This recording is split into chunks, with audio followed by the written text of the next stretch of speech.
con dos herramientas importantísimas. Una que se llama Pandas, que es la biblioteca Python por excelencia del mundo de ciencia de datos, y su versión para grandes volúmenes, que es con PSpark con Koalas. Vamos a hacer ejemplos de los dos. Entonces, para poder recibir los datos, primero tenemos que guardarlos en algún directorio, como digo, una base de datos, después extraerlos y hacer lo que se llama el análisis exploratorio para ver qué hay, cómo hay, qué tipo de archivos tenemos, qué tipo de contextos, de conceptos, ¿sí? Y eso es lo primero, y una vez que tengamos los grandes elementos, tenemos que ir transformando los datos para que se puedan realizar, ¿sí? Entonces, esto, tenemos la información.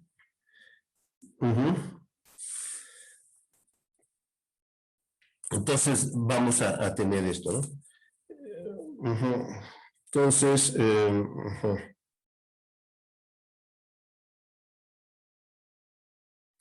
ahorita les voy a compartir esto. Entonces, otra de las cosas, entonces tenemos una vez que tenemos los datos, vamos a tener la tabla, vamos a poder hacer una extracción de los campos que tienen mayor valor, y esto lo vamos a poder realizar usando estas herramientas, ¿sí? Entonces vamos a tener ahorita, muy bien. Entonces, ahorita estoy tratando de conectarme con todos.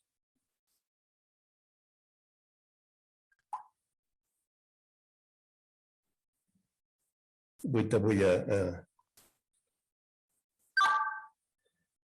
Bueno, entonces vamos a tener esto, ¿no?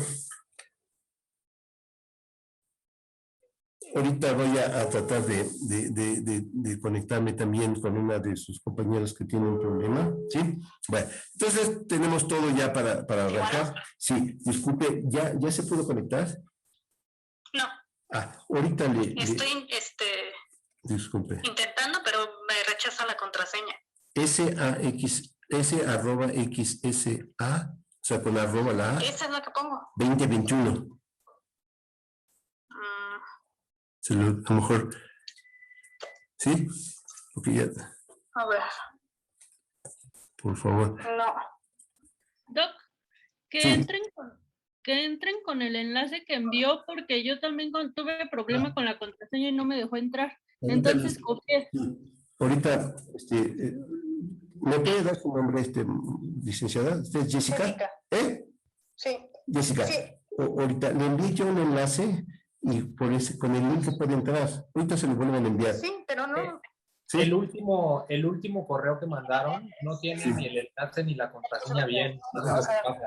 ¿Me puede repetir usted, por favor, para que lo oiga la licenciada Jessica?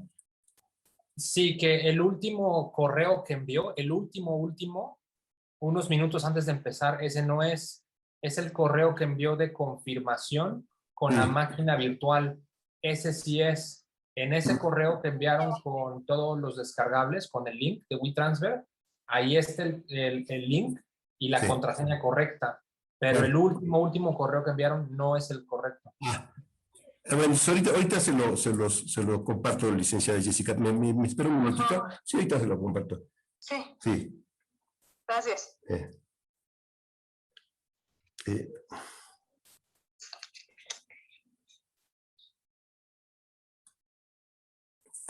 Momentito, ahorita me disculpo porque una de sus compañeras no entra y ahorita lo vamos ahora sí que...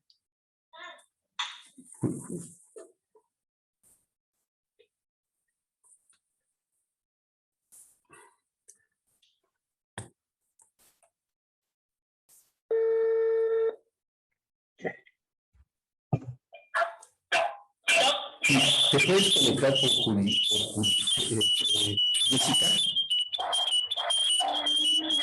Sí, lo busco en el correo, ¿verdad? ¿Qué tengo su correo ahorita?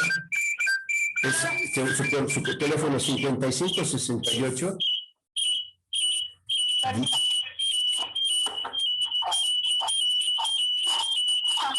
5568 10 10 49. ¿Sí? Gracias.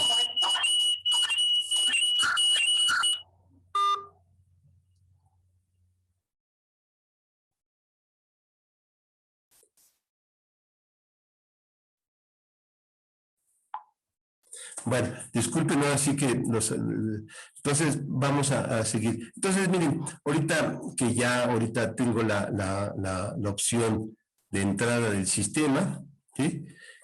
Le voy a poner la contraseña GGSAXSA y vamos a iniciar la clave. Entonces, con esto yo ya voy a entrar a la máquina virtual, ¿sí? Esta máquina virtual ya debe arrancar ahorita. Entonces, mientras arranca, voy a seguir platicándoles de la metodología, ¿no? Entonces, esta metodología tiene muchos pasos. Los primeros, como ya les estaba comentando, ¿sí? Que es la empresa genera insumos. Estos insumos pueden estar en CSV, JSON, XML, Excel, bases de datos relacionales, etcétera. Estos insumos los tenemos que recibir y yo le llamo una bóveda de recepción. Puede ser Linux, Windows, etcétera, en la nube, donde podamos ir a recuperarlos. Una vez que los tenemos, vamos a hacer lo que se llama el análisis exploratorio de datos, recibirlos con Python y Pandas. Ese es uno de los primeros ejercicios. Y después también vamos a hacer lo mismo cuando los datos son numerosos con PSpark y Koalas, etcétera. Entonces, estos dos, temas son para identificar el inventario, de cuáles campos tenemos y eventualmente corregir algunas inconsistencias de las tablas y esas pequeñas inconsistencias, algunos campos que están corridos. En general son pocos, pero hay que quitarlos y después ya generar una tabla revisada que en general tiene un poco menos de registros que la tabla original, ¿sí? Entonces, vamos a tener ahorita ya la opción de entrar. Entonces ya tenemos la tabla revisada y esta tabla revisada ya tiene la estructura adecuada. Y una vez que tengo la tabla revisada, vamos a generar por las tablas revisadas una estructura extraordinariamente adecuada para hacer análisis, que es una estructura que se llama Parquet, que vamos a ver un poquito qué es esto. Es una condensación de los datos, es una estructura que trae un formato zip para poder trabajar, pero además tiene una estructura columnar óptima para el mundo de grandes volúmenes. Y esta estructura ahora ya es un estándar de los grandes nubes, por ejemplo, Databricks y Azure Databricks, que tienen, y AWS, etcétera. Cuando reciben datos, inmediatamente generan un formato Parquet de la estructura y lo guardan en formato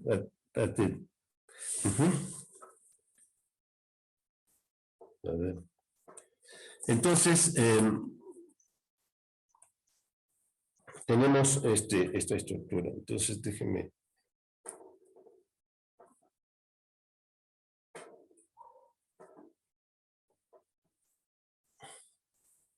Bueno, entonces, ya que tengo la estructura Parquet, ¿sí? Vamos a generar entonces con el motor de procedimientos Spark unas estructuras más adecuadas para grandes volúmenes, y ahí vamos a usar lo que es la versión Koalas, ¿sí? Entonces, una vez que tengo la versión Koalas con estructura, vamos a generar subconjuntos y vamos a usar para todo eso todas las herramientas de Spark, ¿sí?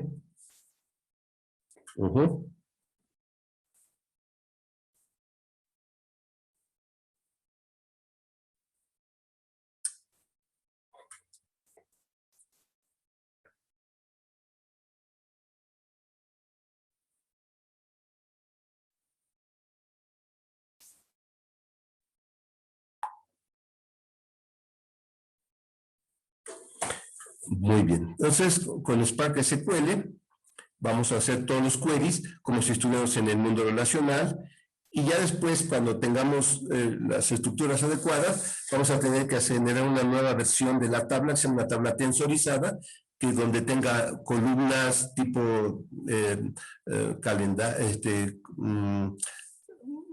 tipo de catálogos, se van a tener que hacer ayunos, etcétera, etcétera. Entonces, este es el gran modelo. Después vamos a tener que ya tener que la tabla tensorizada, vamos a generar su versión Parquet, y finalmente vamos a ver qué tipo de analítica queremos hacer. Como ustedes ven, es hasta el paso número 9 que definimos la analítica, porque para todos los tipos de procesos se tiene la misma versión, ¿sí?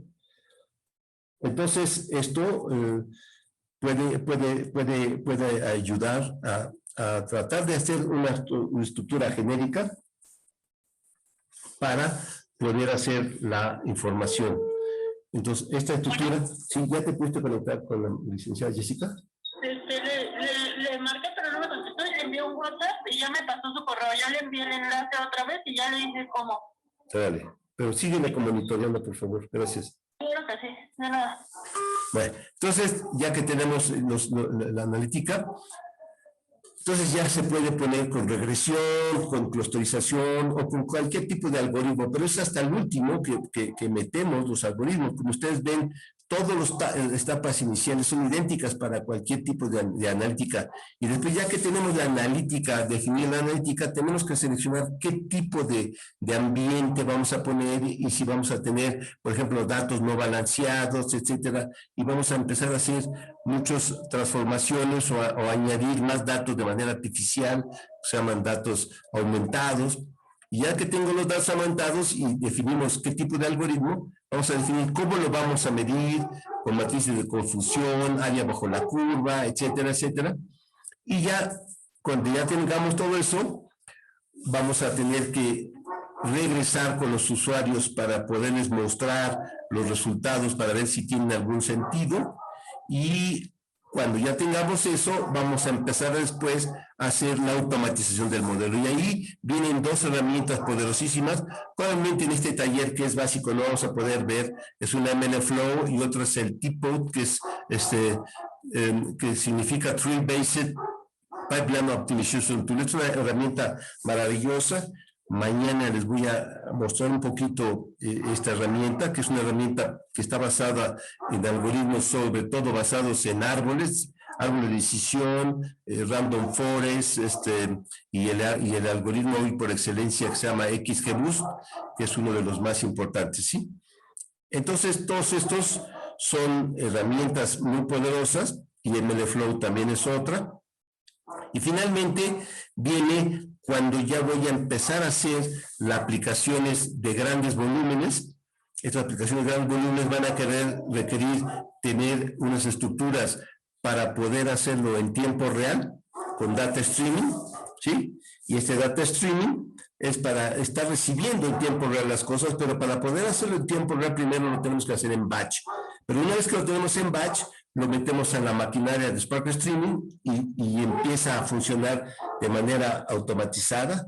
Y después ya viene la siguiente etapa, que es cuando voy a tener muchos productores y muchos consumidores, voy a necesitar meter otra capa que se llama Spark con Kafka, y con eso ya se va a poder hacer. Y la última capa, que es una de las que yo dejo siempre hasta el final, es hacer ya el control de acceso de usuarios, roles, perfiles, y para eso tenemos herramientas poderosas como Django, Python Flask y otras. Entonces, como ustedes están viendo, esto lo tenemos soportado, y vamos a estar dando talleres poco a poco de cada una de las herramientas, etcétera. Y después ya viene una especie de cómo vamos nosotros haciendo las zonas de trabajo, la zona 1, la zona 2 donde tengo la recepción, y etcétera, etcétera. Todo esto se los voy a ir compartiendo para mañana. Este taller no abarca todos estos etapas y modelos y zonas, ¿no? Sino simplemente estamos en este taller que es inicial, usando las herramientas básicas, que es Python Pandas, que es lo que todo el mundo conoce, y después la otra herramienta extraordinariamente importante, que es Spark, pero usando el modelo de pandas, pero en Spark, ¿sí? Muy bien. Entonces, para ir resumiendo, este taller es un taller muy sencillo, solo para enseñar Python Pandas y su versión Spark Koalas, pero haciendo uso de SQL Server, haciendo uso de la estructura de acción para poder entrar a los datos con las dos grandes vertientes. Lo primero, para hacer un modelo fácil, sencillo, Python Pandas. Después subimos a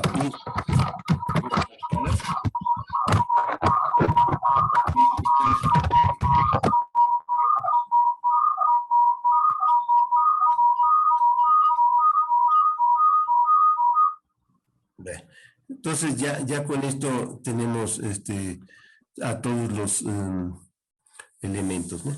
Entonces vamos a ver ahora ya la versión. Esto ya lo voy a minimizar para... Y entonces, una vez que ya arranqué mi máquina virtual, me va a dar la sistema para entrar. Eso ya les había comentado la contraseña, ¿sí? Y teniendo ya el ambiente Linux virtualizado, vamos a tener esto. Y aquí en la parte superior izquierda, vamos a picarle para ver y hacer una ventana Linux. Y ya teniendo una ventana Linux, vamos a abrir y le vamos a decir, por ejemplo, en qué directorio estamos, pwd. Vamos a ver qué directorios tenemos, curso 2021-08-18. Y para poder arrancar el ambiente virtualizado, el ambiente Anaconda que tenemos para poder trabajar con estos elementos, ¿sí? ¿Sí? Entonces, ya tenemos la forma de arrancar, ¿no? Entonces, para ir resumiendo, lo primero que hicimos ahorita es nada más arrancar la máquina virtual con el ambiente Oracle VirtualBox, que es la máquina virtual que ya les compartí. Cualquier duda, por favor, no duden para poder resolver todos los áreas de la informática que siempre hay, pero pues, nosotros nos dedicamos a resolver problemas. Entonces, una vez que tenemos el ambiente, vamos a preguntarle con la herramienta de análisis de aspectos virtualizados, Conda, qué ambientes tenemos. Entonces le ponemos Conda info -e, me va a decir qué ambientes virtuales tenemos en su máquina virtual. Solamente hay uno, PySpark Koalas. Entonces, una vez que tenemos cómo se llama nuestro ambiente virtual que vamos a trabajar, y vamos a activarlo. Y estos ambientes virtuales permiten que en una misma máquina, vamos a ponerle Conda Activate, Conda Activate, Conda Activate con el ambiente virtual que tenemos. Todos estos son tecnologías de Anaconda Jupyter, ¿sí? Estamos trabajando con un ambiente virtualizado Anaconda Jupyter y con el manejador de ambientes Conda, ¿no? Entonces ya estoy en el ambiente virtualizado, me dice del lado izquierdo cómo se llama mi ambiente. Eso tiene una ventaja, que yo puedo meter bibliotecas de pandas, etcétera, de todas las herramientas de Python, y se queda en este ambiente. Cuando yo tengo otras cosas que hacer, otros ambientes, genero otro ambiente, por ejemplo, un ambiente SPACY de Natural Language Processing o lo que yo quiera, y ahí le meto las bibliotecas y no se contraponen, no chocan del ambiente PySpark Koalas con el otro ambiente. Y eso es una gran ventaja de poder programar para hacer desarrollos. Entonces, todos estos desarrollos se van generando. Entonces, voy a activar mi cuaderno Jupyter. Todo esto es lo que se hace cuando estamos trabajando en un ambiente local. Cuando, por ejemplo, queremos usar un ambiente ya en la nube de un proveedor como Databricks o Azure, que tiene su versión Databricks también, o AWS también, o Cloudera, todos tienen ya los ambientes instalados, no se tiene que activar los ambientes, ya nada más se abre el navegador y ya tienen algo similar a este ambiente que ya estamos viendo ahorita. Entonces, en mi ambiente tengo el directorio curso y ahí le vamos a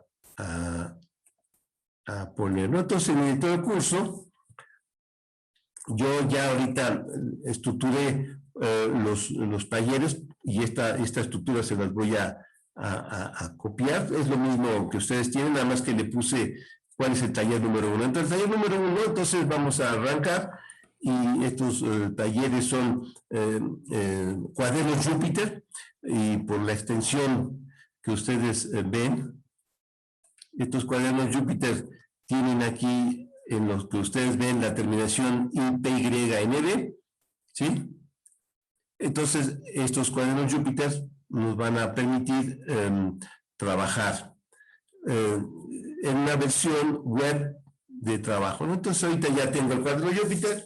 El cuaderno Júpiter es una página web interactiva que es una maravilla para desarrollar sistemas.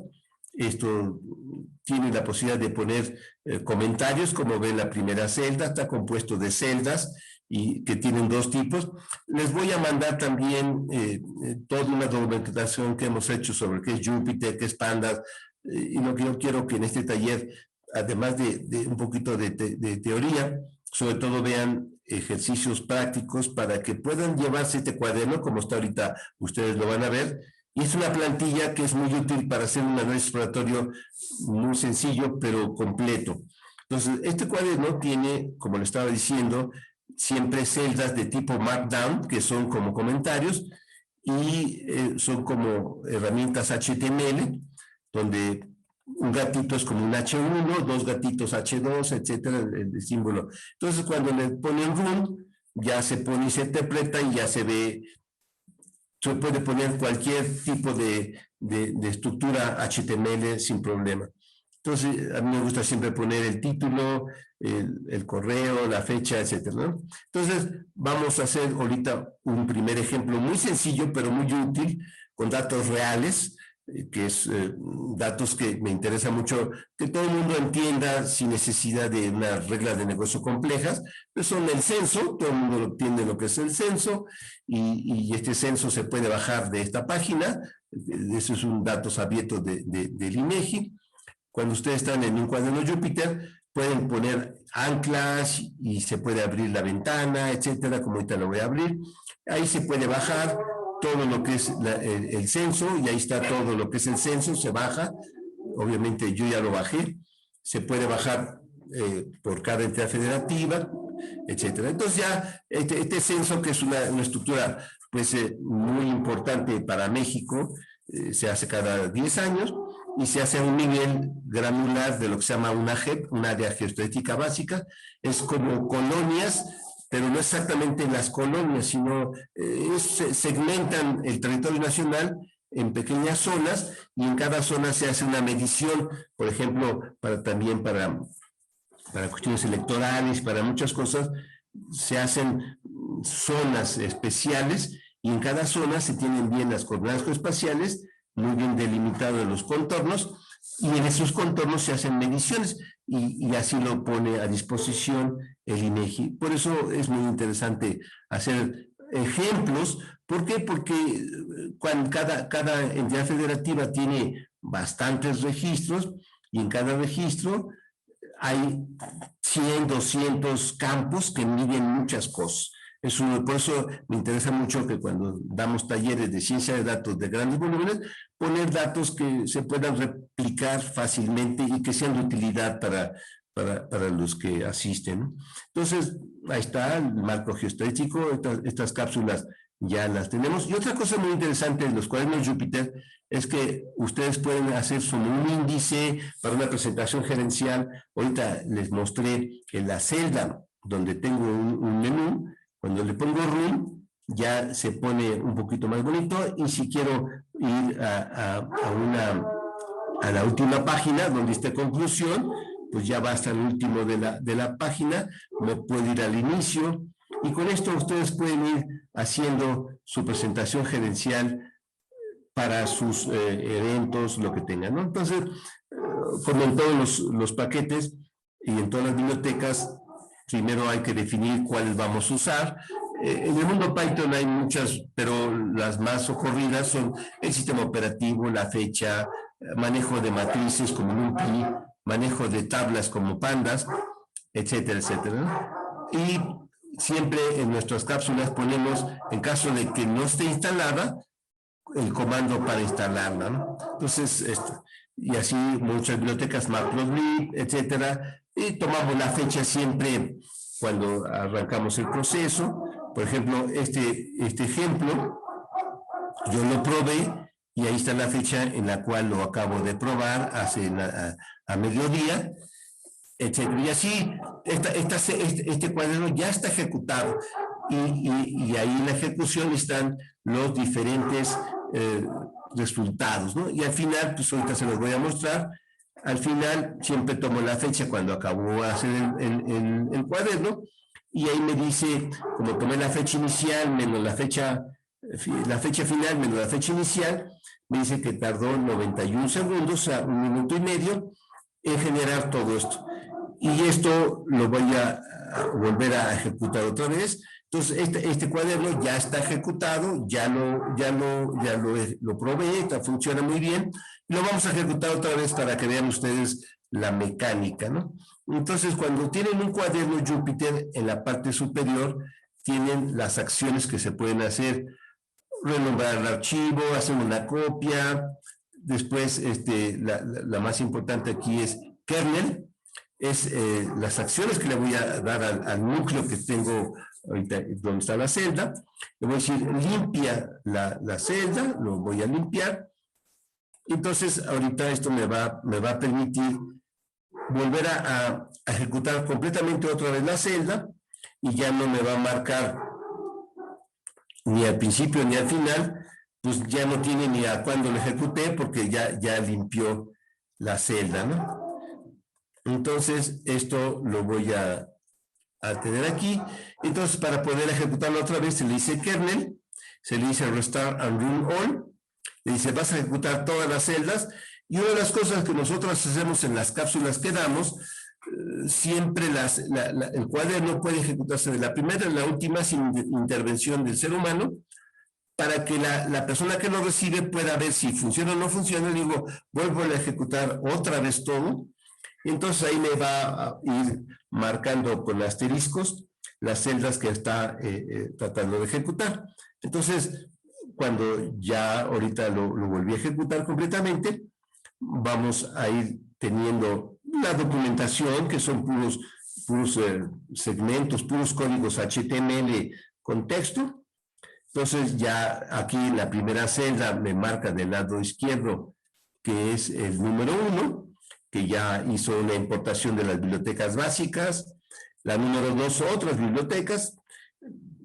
Otra muy importante que es Cibum. En estas cápsulas no voy a usar Cibum, pero en el próximo taller que vamos a hacer, que ya vamos a entrar a ciencia de datos con SPACY, y con árboles de decisión ya más complicado, pues sí se necesitan hacer análisis estadísticos, como es lo que permite SPACY, y nosotros, Cibum, y yo siempre pongo cómo se instala y una documentación que obviamente viene de la página oficial del sistema, ¿no? A veces los ponemos en español. Entonces tomamos la fecha y ahorita nos está diciendo que este cuaderno se ejecutó a las 20:45 con 4 segundos.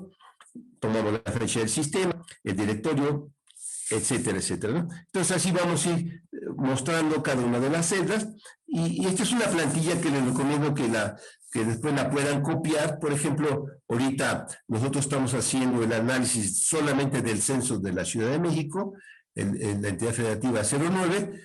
Ustedes pueden bajar todos los datos, los pueden decir dónde los bajan, y pueden replicar esta celda, este cuaderno para otras entidades federativas para que ustedes vayan tomando. Entonces, al bajar los datos, se bajó y se generó un archivo CSV con este nombre. También se bajaron el diccionario de datos, que también está en la página del INEGI. Esta es una estructura que ya tenemos nosotros muy bien organizada. Vamos leyendo los datos y les voy a poner aquí, por ejemplo, en la celda importante que es cómo se lee el archivo, aquí ya. Entonces, una vez que ya leí, generé una estructura, un nombre al archivo, que aquí está, que es en la celda 30.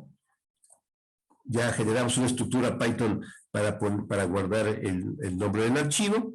Después, con otra estructura Python, leemos el archivo como archivo de texto y vemos qué tamaño tiene. Por ejemplo, este archivo tiene un tamaño de 42 megas y estos son pequeñas plantillas que ya tenemos muy bien trabajadas para hacer todo el análisis exploratorio. Por eso se las recomiendo que la repliquen. Entonces ya tengo el tamaño del archivo leído, ya tengo que pesa 42 megabytes, ¿sí? Y ahora la siguiente celda es muy importante, que es la celda número 37, cómo leo el archivo con pandas, que es la versión para hacer data frames con Python, sencilla, y cómo la leo. Y como ustedes están viendo, se le pone el nombre al archivo, y si le digo en este caso que era separado por coma, y le digo que la codificación era UTF-8. Y nosotros siempre ponemos variables simbólicas para leer los datos, ¿no? Por ejemplo, acá definimos un arreglo para poder guardar los tipos de datos de los archivos que vamos a leer. Por ejemplo, aquí las codificaciones, ¿no? Vamos a leer dos archivos, la tabla 0 y la tabla 1, uno es UTF-8 y otro también, y cuando ya ponemos esta plantilla podemos replicar y poner cualquier otro tipo de datos, simplemente cambiando las estructuras iniciales. Entonces ya tengo mi lectura, entonces ya tengo en la estructura df tabla, es un data frame ya teniendo. También voy a leer el segundo archivo, que son los metadatos, el diccionario de datos de ahí. Y entonces ya, como el diccionario de datos tiene 3 líneas que son textos de títulos, y a partir de la cuarta es cuando realmente vienen los datos, ya le digo con pandas que se salten las primeras 3 renglones, líneas, y que eso es los metadatos. Aquí ya tengo los metadatos, aquí están ya leyendo los metadatos que vienen de todos los conceptos de negocio que trae, que son 230 columnas que trae el censo. Ya leí los datos y los metadatos, y ahora voy a mostrar con herramientas muy poderosas de pandas, ¿sí?, la lectura de los metadatos, ¿sí? Entonces, estos metadatos, aquí los tengo, la entidad, ahí se define, estos son archivos que genera el INEGI, que lo pone todos a disposición. Entonces ya tengo los dos elementos, los metadatos y los datos, y aquí tengo ya con herramientas muy poderosas de pandas y con Python, ya leí los metadatos, hago un análisis de los tipos de datos que tengo, cuántos son los numéricos, los no numéricos, y después de cuántos registros tiene. Por ejemplo, esta tabla tiene 68,000, casi 67,000 registros. ¿Cuántos campos tiene? 230. Y ya muestro, por ejemplo, algunos registros de la tabla del censo, la población masculina, femenina, etcétera, etcétera. Entonces, todo esto es lo que se llama el exploratorio básico. Esto siempre hay que hacerlo para todas las tablas, pero si sus tablas tienen 2 millones de registros o pesan 3 gigabytes, pues no se va a poder hacer tan fácilmente con pandas, y eso lo vamos a hacer después en el siguiente cuaderno con Python y Qualys. Entonces aquí vamos mostrando de manera aleatoria un registro y vamos viendo, por ejemplo, que es el censo, dice el municipio de Venustiano Carranza, la población total, la población masculina, femenina, y por ejemplo aquí ya empezamos a observar que aquí es la población de 0 a 2 femenina, tiene un asterisco, y aquí hay varios asteriscos, cuando esto tendrían que ser números, y es una de las primeras observaciones que vamos a ver. Después también tenemos que ver cuáles son los datos que no están, registros que no tienen valores, y por ejemplo aquí pues, se generan todos excepto el campo la columna PROM HIB 63, que no tiene valor, el REN no tiene valores, está vacío. Entonces es muy importante cuando ustedes van a hacer un análisis exploratorio saber cuáles son vacíos, cuáles son números, porque para los algoritmos de ciencia de datos tenemos que darle datos perfectamente analizados y digamos, que sean válidos para el algoritmo, porque si no, va a sacar mucha basura y eso es un gran problema.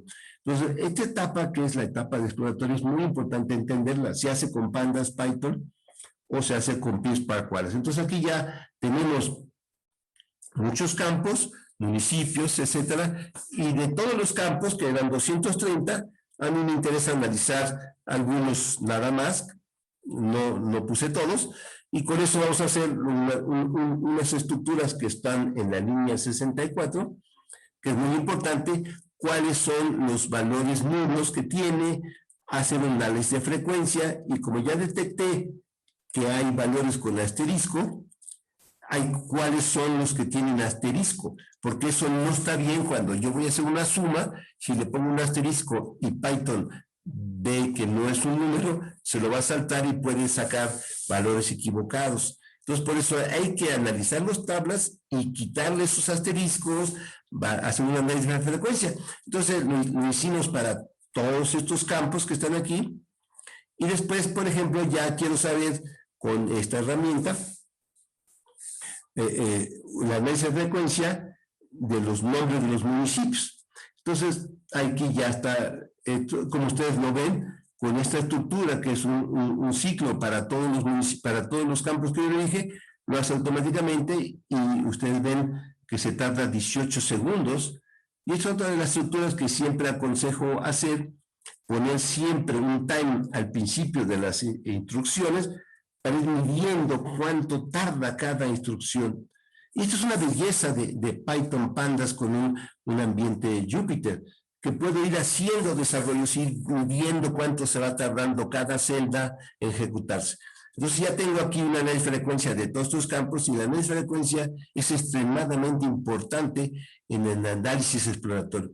Entonces ya tengo, por ejemplo, los municipios aquí. Entonces aquí tengo los municipios del Distrito Federal de la Ciudad de México, y tengo Iztapalapa, Gustavo, etcétera, y tengo, por ejemplo, cuántos registros de mi censo total, que eran como 67,000, pongámosle 70,000, cuántos segmentos geográficos tiene. Y, por ejemplo, el que más tiene es Iztapalapa, con 15,000, Gustavo Madero, etcétera, y el que menos tiene es Milpalta. Pero aquí hay ya una observación. Las análisis de frecuencia están en el orden de miles, y hay un registro, hay un campo, un valor de ese campo que tiene el texto total de la entidad, y esto con una frecuencia de 1. Esto es un análisis, y luego se detecta que este es un valor no válido, o que yo le llamo atípico. Entonces, ahí tengo un valor atípico. Entonces, esto se lo tengo que quitar, porque en el censo no solamente pusieron los valores de la medición, sino pusieron también los totales. Entonces, esta no es una tabla adecuada para un sistema de analítica. Hay que quitarle esos registros. Igual, haciendo el análisis de frecuencia para los nombres de las localidades, igual, simplemente como ya lo habíamos hecho para todos los campos que yo marqué aquí, simplemente digo, muéstramelo.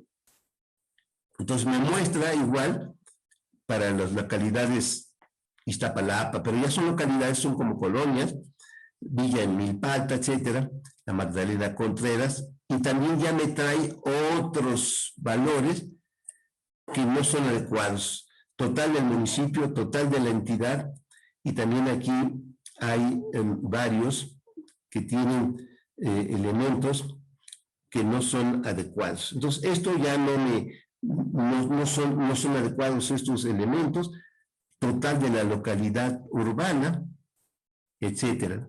Entonces, todos esos valores que dicen total de la localidad urbana, aquí hay 35, total del municipio 16 y total de la entidad, estos registros hay que quitarlos. Entonces, aquí tengo los que total del, por ejemplo, total la JEP urbana, también hay que quitarlo, ¿sí? Entonces, aquí está. 2,433, hay que quitarlo. Todos los que digan total urbana, total, todos estos hay que quitarlos. ¿Cuántos hay que quitar? 2,485 registros. Tengo que borrar de esta tabla para cuando ya la vaya a meter al algoritmo de ciencia de datos, porque estos no son datos atómicos, sino son sumatorias. Pero la gente que hizo el censo, dentro del censo puso totales, y eso para un análisis matemático científico no puedo poner los totales cuando estoy poniendo los datos atómicos, porque los totales los saco de los datos atómicos. Entonces todo eso hay que quitarlo. Otra observación: en población total tengo ya valores. Aquí está la análisis de frecuencia por los valores de población total, y me marca números, excepto ahí que tiene 0, hay 33,090 que tienen valor 0. No hay como este elemento. Entonces, cuando yo veo cuáles hay que tienen la población femenina y la población masculina, entonces la población femenina pues me marca que en este campo hay registros que tienen asterisco, y eso no está bien, porque tiene cuando la población total no puede ser asterisco, es 0, 1, 2 o 25, 100 o lo que sea, ¿sí? Entonces aquí me dice, por ejemplo, que hay de 100, el valor 100 mujeres, tiene 216 municipios, AGEF. Bueno, entonces estos asteriscos hay que quitarlos. Entonces aquí están, por ejemplo, con una instrucción muy sencilla, que yo ya le puse aquí los campos atípico, que esto lo sacamos de acá arriba para todos los valores de una vez con esta instrucción que hicimos aquí. Dime Python pandas, en esta instrucción que hicimos aquí en la línea 64, con esta que está aquí, y una vez márcame todos los registros que tengan como valor el carácter, porque ya los habíamos detectado. Entonces, con esto yo ya, de manera muy sencilla, yo ya puedo saber aquí y mostrar los campos que tienen como valor el asterisco. Y fíjense, con esta línea muy sencilla, en la 78, ya me dice, para población femenina, muéstrame entidad, número, estos valores, y muéstrame los valores que te estoy diciendo, población femenina, y al último ponme la variable que estoy analizando. Como ustedes ven, dice población total 4, en la delegación Azcapotzalco, en la JEP 0010, sí, la manzana 26, hay una población total de 4, pero no hay ni hombres ni mujeres. Eso no está bien. Entonces hay que poner 0 en esos. Igual así para la población de 0 a 2 años femenina, hay también 25,428 registros que tienen asterisco. Seguramente eso se tiene que poner como 0, y aquí están los valores, ¿sí? Entonces, todos estos elementos no los puedo borrar, los tengo que modificar, porque estos son datos interesantes. Aquí dice población femenina 86, población masculina 73, la suma sí está correcta, y aquí en la población femenina de 0 a 2 años tiene un asterisco. Pues eso se puede poner en 0 para poder corregir y generar una tabla revisada. Este concepto lo tiene Databricks, porque en Databricks, que es una estructura muy compleja, que tiene todas estas herramientas, ellos lo hacen y marcan 3 tipos de registros. El registro de bronce es tal cual como lo recibimos. El registro plateado es uno que ya tiene unas modificaciones y ya tienen acomodos de manera analíticamente válida, que sean, si son números, tienen que ser números, etcétera, todo lo que los registros deben estar, digamos, depurados. Nosotros le llamamos tabla revisada. Entonces tenemos que quitar todos estos campos y para poder tener estos valores adecuados en la tabla que le vamos a pasar a los algoritmos. Aquí está, por ejemplo, un ejemplo más en la población de 60 años y más. Cuando yo estoy poniendo en la población total hay 16, población femenina 8, población masculina 8, también, pero en la población de 60 y más pones el asterisco, y entonces quiere decir que yo tengo que modificar todo lo donde dice asterisco por 0, etcétera. Y eso lo tenemos que hacer para todos los campos. Entonces, ahorita nada más estamos analizando algunos conceptos, por ejemplo, la población económicamente activa de masculina y población, etcétera, en los campos. Entonces, tenemos que definirle, y esto es una de las partes del modelo, cómo tenemos que modificar la tabla original, que le llaman en la terminología de Databricks la tabla de bronce, registros de bronce, cómo las tenemos que modificar para que sean registros plateados, silver. Entonces, yo le digo, pues, todos estos que están aquí tienen que ser numéricos y tengo que modificarlos, y esto afortunadamente con Pandas tenemos herramientas muy poderosas para hacerlo, y con la instrucción esta que está aquí en la línea 93, le digo, convierte los campos, cuál es lo que la lista que te dirige a esta lista, ¿sí?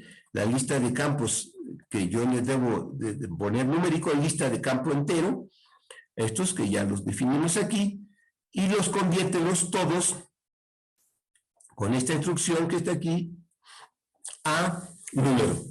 Y con la bandera hace un parseo de asociación hacia arriba, ¿no? Que es y aquí están los diferentes.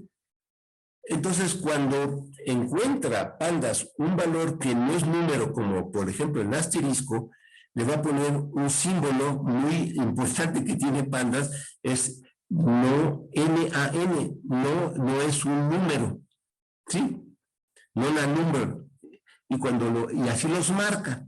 Entonces, vamos a hacer el ejemplo, aquí lo hace, y una vez que lo hace, yo aquí puedo observar que este valor tenía asterisco, y le puso NaN, el 26 tenía asterisco, el 25, y le puso NaN, al ejemplo que está aquí de la población femenina, y aquí lo había puesto yo antes de modificar, para que se vea, el 19 tenía asterisco, el 25 tenía asterisco, el 31 tenía asterisco. Antes de modificarla, le aplico las transformaciones, veo la misma columna y ya me los marca perfectamente, ¿sí? El 19, el 25, etc. Entonces, todo esto es muy detallado, y ya después que lo tengo y que ya marqué todos los registros con la celda, con el valor NaN, que es un valor muy importante en Python para poder definir en un registro que tenía que ser número, que cuando no encuentra un carácter que no es número, le pone NaN. Y con eso ya se pueden hacer muchas acciones, y una vez que ya tengo ese marcado, con otra instrucción muy sencilla que es el fill NA, le digo, llena los campos que dicen NA, cuando el valor diga NA, por el valor que yo te diga. Le puse 0. Entonces ya con eso, el 19 que tenía NaN, ya le puso 0, el 25 que tenía también era inválido, le puso 0, y entonces yo con esto yo ya tengo todos los valores perfectamente acoplados, y con esto ya tenemos una estructura muy importante. Una vez que tengo esto, ya podemos hacer una tabla que se llama tabla revisada, y podemos hacer ya como con herramientas muy sencillas de Pandas y de graficación, pequeñas tablas para graficar los valores, ¿sí?, que tenemos, ¿no? Entonces ahí están los valores que se tienen, y con esto podemos tener ya un concepto que es una tabla, que le quitamos unos cuantos registros, pero esta tabla ya está estructurada perfectamente para poder hacer el siguiente ejemplo, que ya tengo la tabla revisada, y ya después con esa tabla revisada podemos hacer análisis de frecuencia, podemos sacar ya muchos algoritmos, y la siguiente, que es ir preparando estos datos, porque los datos que vamos a necesitar vamos a tener que cruzarlo, mañana les voy a enseñar eso, para hacer un mapa geoespacial. Y para hacer un mapa geoespacial voy a tener que tener una clave que es la entidad 09, el municipio 02, la localidad, etcétera. Y todo esto es lo que le llaman una clave geoespacial en el mundo de datos geoespaciales. Se va a agarrar el indicador de la entidad, 2 dígitos, se va a agarrar un indicador de 3 dígitos del municipio, se va a agarrar un indicador de 4 dígitos de la municipalidad, de la localidad, y 4 dígitos de la zona GED, y con eso voy a tener ya mi valor para poder tenerlo. Igual también se hace para las AGEP rurales, que tienen menos datos, tienen la más entidad, municipio y la AGEP. Ya con eso vamos a generar, entonces, con el valor de la entidad, del municipio, de la localidad y de la AGEP, una clave, pero que la clave debe tener siempre el número de dígitos. Si era 9, tengo que poner 09, si era 2, tengo que ponerle 002, que es lo que le estamos indicando aquí, que son 3, y si la localidad tiene que ser 4, rellenando a la izquierda con 0, pero todo eso es muy sencillo en Pandas. En Pandas, con esta instrucción que está aquí, en la 113, le digo, agarra la entidad y lo llenas con los dos, quiere decir que si tiene solamente uno, le pongo un 0 al principio. El municipio con 3, la localidad con 4 y la JEP con 4, y esto lo haces a nivel de renglones. Ya, entonces ya lo hace, y ya lo tengo aquí. Entonces generé en mi data frame esta columna, que es la clave AGEP, con el número de dígitos ya estructurado, eran 4, 4, 8, 12, 13, son 13 dígitos, que es la clave. Y es una clave muy importante porque con esta clave después, mañana les voy a leer un archivo geoespacial de las coordenadas geoespaciales a nivel AGEP o de lo que quieran, que eso también lo ofrece el INEGI. Y también vamos a hacer las coordenadas geoespaciales de las AGEP rurales. Y ya voy a tener entonces mi tabla revisada, va a tener los 230 más 2 campos más, con las claves, que con estas claves más los datos geoespaciales voy a hacer un join, y con eso después se va a poder hacer un mapa geoespacial muy bonito. Entonces ya teniendo estoy preparando mis datos geoespaciales, con ya números, etcétera, y al final pues las claves, y después ya vamos a ver cuántos registros tenía, etcétera, y ya podemos hacer sumas, la población total, la población femenina, la población masculina, y aquí ya les hice un cálculo que hay la población femenina 47.400, 4 millones 70 y no sé qué, la población masculina 4 millones no sé qué, el género tantos, y total que tengo una diferencia de 19.124 personas que, haciendo la suma de las masculinos y femeninos, no corresponde al total que dice INEGI. Pero estos son datos que, pues, no sé si estén bien o están mal, pero es nada más una comprobación de los valores que tenemos ahí. Algo pasó, etcétera. Entonces ya con esto ya tengo una tabla revisada, que esta tabla revisada lo voy a guardar a un archivo CSV, y ya obviamente con Pandas igual, lo guardo a CSV, le digo que el separador ya no va a ser la coma, sino el tabulador, y que no le va a poner el índice, que es la llave, que es el 4, 5, 6, 7, etcétera. Eso no lo va a poner, que es la llave de Pandas, que Pandas es un key value. Esa no me interesa que lo guarde, es una llave interna de Pandas, me interesan nada más los datos, y por eso le digo que aquí que no le ponga el índice, y que sí le ponga el encabezado, y que el separador es una tabulación. Entonces ya con esto genero esta tabla que es la revisada, y lo guardo en el sistema de archivos, y la leo otra vez, y ya me dice que tiene 67 megas, un poquito se compensó, porque lo que le quité más lo que le puse, ahí más o menos es casi lo mismo, y ya con eso tengo una tabla revisada, todo hecho con Pandas, y Python, y esto tardó, cuando lo ejecuté completamente, 3 minutos, más o menos, ¿no? Entonces, este es el primer ejercicio muy sencillo.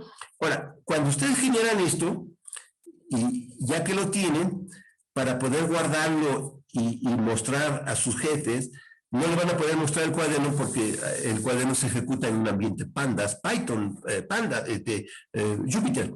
Entonces, para poder guardarlo, le hacen control P, y esto lo que va a permitirles es guardar la salida tal cual como está a un archivo. Dicen, imprimir un archivo, dicen, bueno, ¿cómo se llama? Le vamos a poner exactamente esta, en la que estamos generando, y sí, se va a guardar ahorita, así le voy a poner extensión PDF,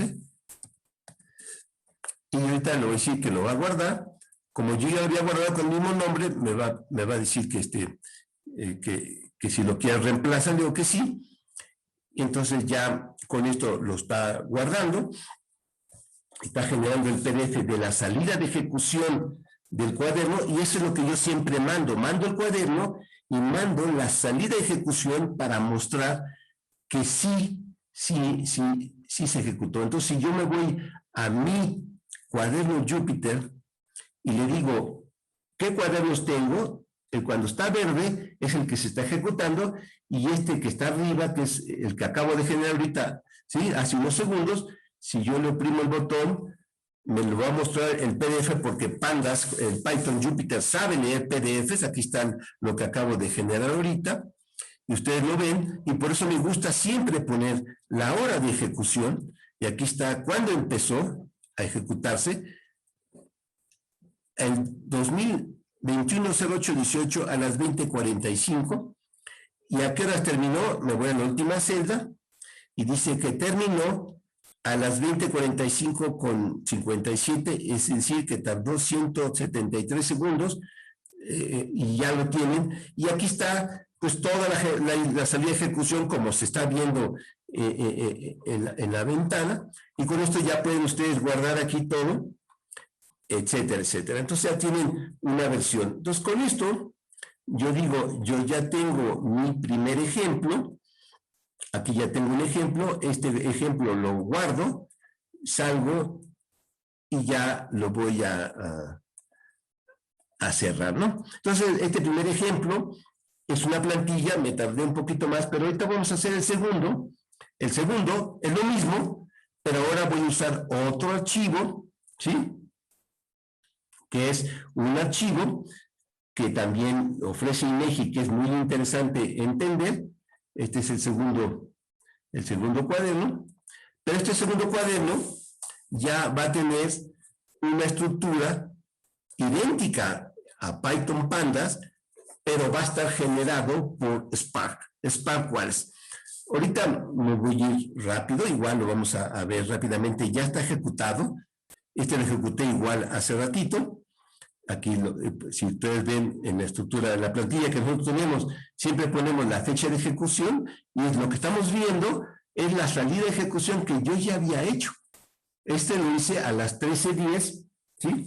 Es decir, los probé antes de entrar a la cápsula, ya los probé perfecto. Empezó a las 13:10:11 y terminó a las 13:23, porque este sí tarda como 10 minutos en generarse, bueno, porque tiene muchas más estructuras, y hacer cosas en Spark cuando tengo pocos datos en una PC puede ser que tarde más, porque Spark tiene muchos mecanismos de comprobación, tiene la posibilidad de hacer en muchas máquinas, y entonces tengo que ir a buscar a todos los nodos que están, aunque esté en la misma máquina, hace todo el proceso, y eso es muy tardado cuando son muy poquitos datos en una PC virtualizada. Pero cuando yo tengo, por ejemplo, una arquitectura donde tengo 4, 10, 50, el número de nodos de un Spark, que pueden ser muchos, y puedo procesar muchísimos datos, ese conjunto de datos no se puede procesar en una arquitectura solita como Python, Pandas, aunque tenga mucha RAM. Entonces, está haciendo esto. Entonces, ahorita vamos a tener la siguiente cápsula. Esta es otra cápsula de otro archivo muy importante, una tabla muy importante que se llama Denumer. que es el Director Estadístico Nacional de Unidades Económicas. También lo ofrece el INEGI. Es muy importante porque tenemos este archivo que en la Ciudad de México no tiene bastantes registros, como medio millón, pero a nivel nacional tiene 5.5 millones de unidades económicas. Son todas las personas que hacen comercio, el señor que vende flores, la señora que vende tortillas, el cajero, etcétera, las tiendas, las comerciales muy grandes, etcétera. Todo lo que genera información económica está en el DNUE, esté o no esté en el SAT. Entonces son archivos muy importantes que se pueden bajar.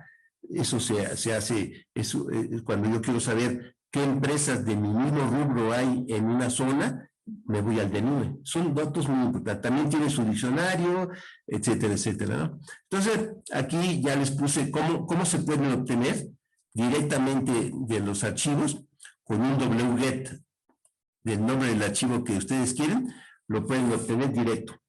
Entonces ya tengo igual los metadatos, etcétera. Tengo la descripción muy profesional que hace el INEGI. Igual es la misma cápsula, nada más que ahora, en vez de usar Python Panda, vamos a usar Spark. Entonces, ahí tengo los mismos elementos de la biblioteca del sistema operativo, gráficas, Seaborn, igual la fecha de inicio, todos estos elementos. Y ahora ya vamos a empezar con otras estructuras. Como vamos a necesitar tener Java instalado, digo, siempre hay que ver qué versión de Java tenemos, en la versión 1.8. Ahorita lo voy a volver a correr, la versión de Jupyter, la versión de Python, la versión de Spark. Estamos usando la versión 3.12, que es la última que está disponible. Su máquina virtual tiene la última versión. Y después, para poder ver si el ambiente Spark está trabajando, tengo que hacer una función que es, dime qué procesos están ejecutándose en la Java Virtual Machine. Por eso se pone el comando JPS. Me dice que ya está ahorita el Spark Submit. Y después tengo que arrancar el motor Spark. Arranco el Spark y en la máquina virtual que tenemos el master y tenemos un solo nodo, un solo worker, uno solo. Porque es una máquina que tiene 2 procesadores y no puedo meter más porque la máquina que yo traigo tengo 4 y la máquina virtualizada solamente deja usar 2, y como estoy en un ambiente Spark tengo que usar uno para el master y uno para los workers. Cuando estoy en un ambiente con muchas más máquinas, puedo tener el número de workers que ustedes quieran con un master. Y eso hace que la potencia de procesamiento de un ambiente Spark es muy, muy grande. Y como todo se hace en RAM, es infinitamente más rápido que lo que se hace en disco duro, como lo que se hace con Hadoop y estas herramientas, versión anterior del mundo Big Data cuando empezó. Pero Spark ahora es la herramienta por excelencia y la más usada por todos los proveedores de nubes ahora. Entonces ya tengo, ahí se arrancó, yo ya tengo mi master y tengo mi worker, y ya después tengo unas bibliotecas básicas de Python para poder entrar a Spark, son muy sencillas. Después voy a hacer la conexión, voy a arrancar mi servidor Spark, ya arranqué mi servidor Spark, y después voy a conectar mi servidor Spark con Jupyter. Pero antes le digo dónde está la tabla, dónde están los metadatos, las extensiones, los tipos de archivos. Es una plantilla muy útil que les recomiendo que la repliquen. Dónde están los datos del sistema de archivos Unix, ¿sí? O inclusive cuando están en la nube o cuando están en un ambiente, le puedo poner aquí que está en un S3 en AWS, que está en otro lugar donde puedo acceder remoto, etcétera. Todo se puede hacer. Después ya voy a tener la versión para poder hacer la lectura.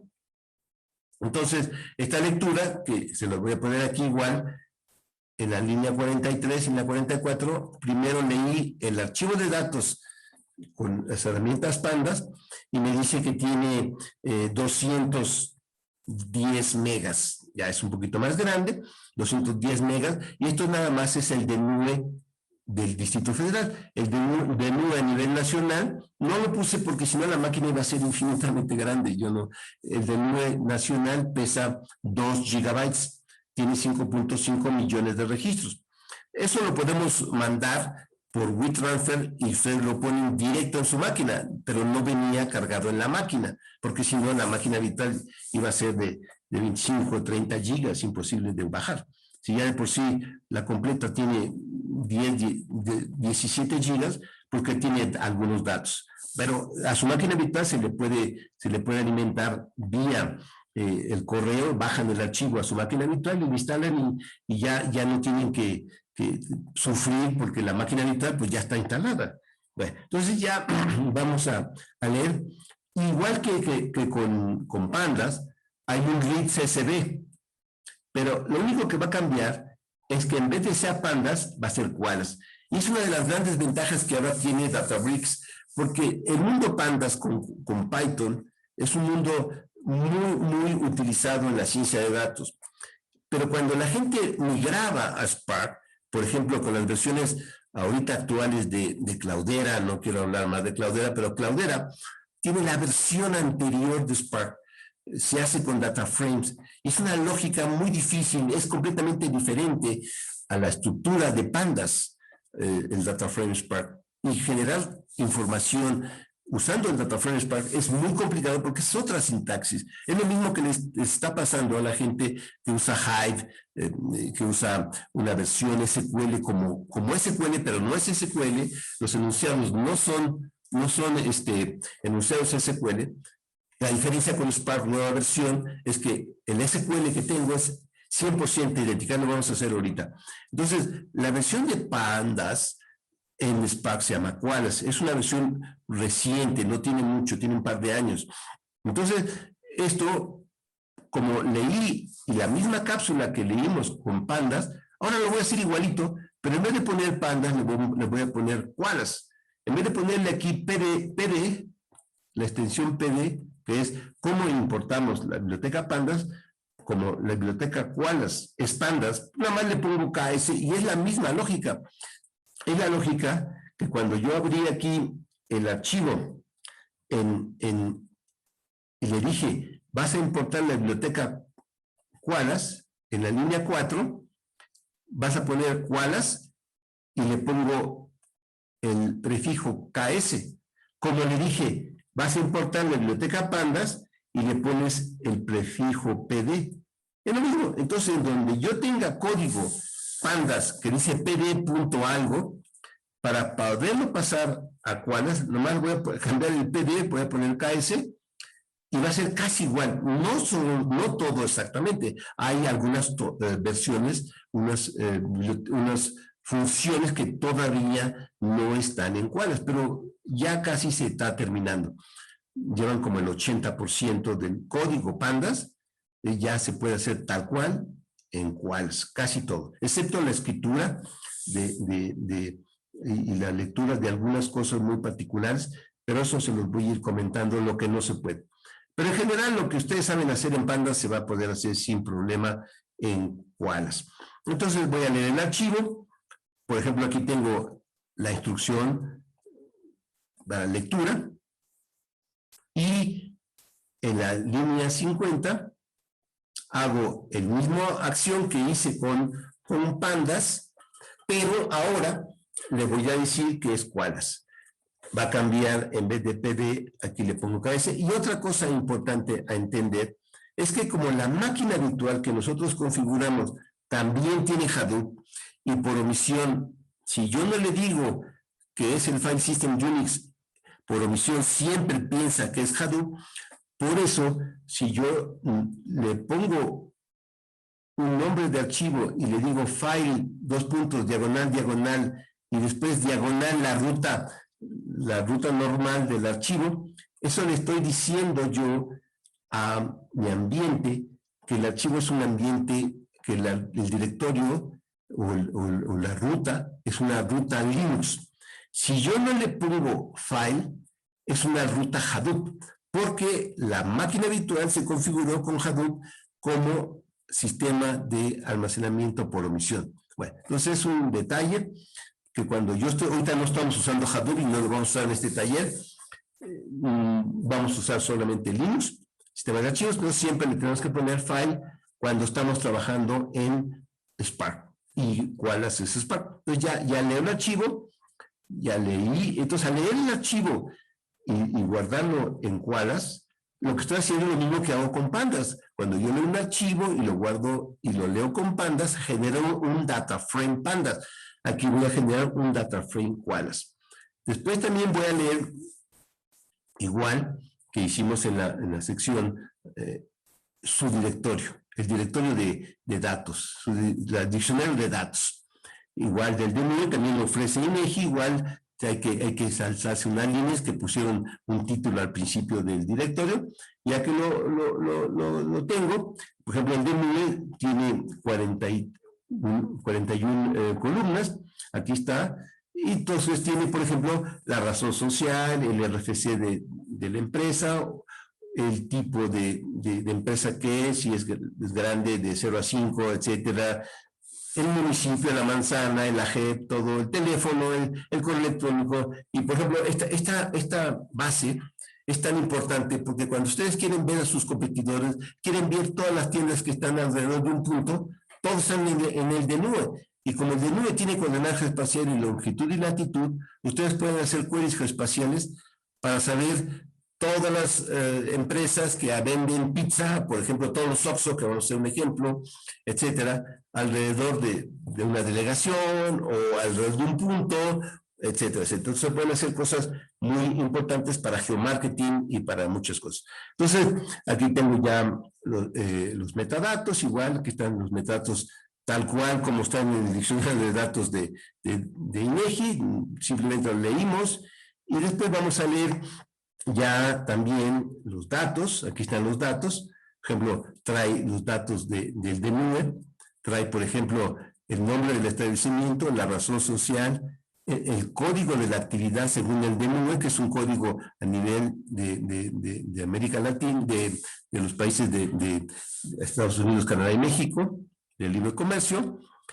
Nombre de la actividad son servicios de fumigación, el tamaño de la empresa de 0 a 10, de 0 a 5, el tipo, dónde está exactamente, el número interior, número exterior, entre qué calle y qué calle, todo, la colonia, todo tiene, ¿sí?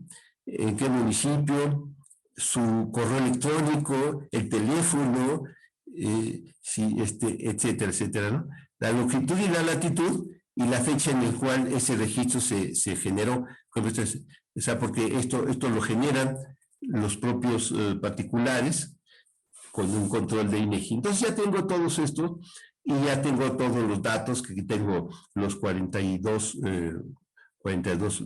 elementos. Entonces con esto, después vamos a hacer igual el análisis exploratorio, lo mismo, y también vamos a generar la clave geoespacial para tener la clave geoespacial de la misma forma en los dos archivos, y con eso después se va a poder hacer un join, un left outer join, en los datos de INEGI, con los datos del censo, con los datos de votaciones, con los datos de mis clientes, y poder hacer unas cuestiones de análisis geoespacial muy bonitos. Entonces ya tengo aquí voy a generar igual la misma clave. Ustedes ven, es idéntico el elemento que generé en el otro con Pandas, es igualito, ¿sí? Nada más que en vez de ponerle un data frame Panda, le pongo un data frame Qualys, y hay una pequeña diferencia. Hay que poner esta estructura, es nada más un detalle, de poner, poder indicarle que puede usar varios data frames. Aquí está. Entonces ya tengo el primero, ¿sí? Y ya le generé sus claves, aquí ya están. Aquí les puse las dos claves. Aquí están, aquí generé la primera, y aquí en la línea de arriba, como le estaba comentando, Pandas requiere decirle que puede hacer cálculos con múltiples data frames. Entonces ya se le pone la opción, que puede usar múltiples data frames, y ya genero en una tabla, le genero un concepto más, en el otro le genero la clave geoespacial de las AGEP, la clave geoespacial de las rurales, y de la misma forma como lo generamos. Entonces ya tengo una tabla que tiene igual la clave geoespacial de la AGEP, y la clave de la JEP rural. Y con estas dos tablas más el censo, pues podría después hacer en otro cuaderno un join de las dos, y después con una herramienta que se llama GeoPandas y Folium hago un mapa de calor de lo que ustedes quieran, ¿no? Entonces ya con eso igual voy a hacer mis análisis de frecuencia. Por ejemplo, aquí voy a sacar un filtrado del municipio con clave 16 y voy a generar un data frame y voy a decir cuántos elementos tengo o unidades económicas en el municipio igual a 16, y después hago, por ejemplo, también igual que hice con pandas, sus análisis de frecuencia con la función value counts, que es igualita para pandas y koalas. Tengo mi análisis de frecuencia, igual aquí empiezo a observar que tengo la análisis de frecuencia, me dice las frecuencias alrededor de la media, que es la dispersión, y aquí tengo que hay 3 valores, 2 que dicen Ciudad de México y 1 que dice 9, que están muy fuera de la media, es decir, que la dispersión es muy grande. Entonces, eso son valores atípicos y hay que buscarlos. Entonces, aquí los voy a buscar, igual con el campo, igual la misma estructura de pandas y koalas. Los saco, veo cuáles son las llaves. Aquí ya lo estoy sacando exactamente el resultado, ¿sí? Y acá también saco aquí estoy mostrando los datos originales que tienen una pequeña basurilla cuando estoy dando el nombre de la estructura. Aquí, por ejemplo, el campo donde está la descripción del nombre exacto tiene varias comillas, y como la comilla doble también era para separar los campos, aquí ligeramente el registro, como ustedes lo pueden observar, al final se corrió. Y, por ejemplo, en la fecha de alta trae la latitud y trae varios elementos. Por ejemplo, en la manzana trae la delegación, etcétera. Entonces, se corrió tantito. Son 2 registros. Y acá están los 2 registros. Hay otro que también se corrió ligeramente. Y aquí están ya que tienen el teléfono, pues puso Tláhuac, etcétera, etcétera, ¿no? Entonces, estos 3 registros en una base de 500,000 no es nada, pero lamentablemente 3 registros mal puestos cuando se lo doy a un algoritmo que piensa que todo está bien, saca cosas que después no son fáciles de interpretar. Y estos son poquitos registros, pero si yo tuviera una base de datos de 120 millones o de 1.200 millones de todos los chinos, pues el 0,01% sí, pero el 0,1% de 1.200 millones ya son bastantitos. Entonces, todo eso hace que los elementos no estén bien. Entonces, todos estos hay que borrarlos. Y aquí viene un primer elemento que todavía no está implementado, como lo dicen. Quitar unas filas de un data frame koalas todavía no está implementado. Entonces, ¿qué se hace? Bueno, entonces, teniendo el data frame koalas, lo voy a convertir a un data frame pandas. Es muy importante y bien sencillo. Le digo, el data frame koalas que se llamaba KS tabla, me lo conviertes a un data frame pandas y se llama PD tabla. Ya está, es lo mismo. Ya teniendo el data frame pandas, igual que la versión que hicimos en el primer cuaderno, busco los que tienen el campo que está equivocado, que dice en el municipio dice Ciudad de México, y en el municipio pusieron 09, yo ya sé que estos son los que están mal, agarro los índices, y con esos índices, y por una cuestión muy sencilla en Pandas, le digo la lista de los índices, y por la función drop, ya los borro uno, borro los índices de un tipo equivocado, los del otro, y ya vuelvo a hacer el análisis de frecuencia, y ya me sale todo perfecto. Una vez que ya me sale todo perfecto, ¿qué es lo que voy a hacer? Ahora voy a generar su estructura ya revisada como un CSV, ya lo guardo, y aquí ya tengo el archivo CSV que pesa 193 megas, y este es el archivo que después, en el siguiente cuaderno, vamos a generar su versión Parquet para poder generar. Entonces ya después se dice que el servidor Spark ya lo voy a dar de baja y ya después ya checo que ya está dado de baja el servidor Spark. Entonces esto ya es una cápsula que ahorita ya voy a pasar a la siguiente. Entonces, para ir resumiendo, ¿qué estamos haciendo ahorita? Toda una metodología usando las herramientas más sencillas, primero Pandas, Python Pandas. Cuando se puede hacer, es muy versátil, hay muchas herramientas para hacerlo.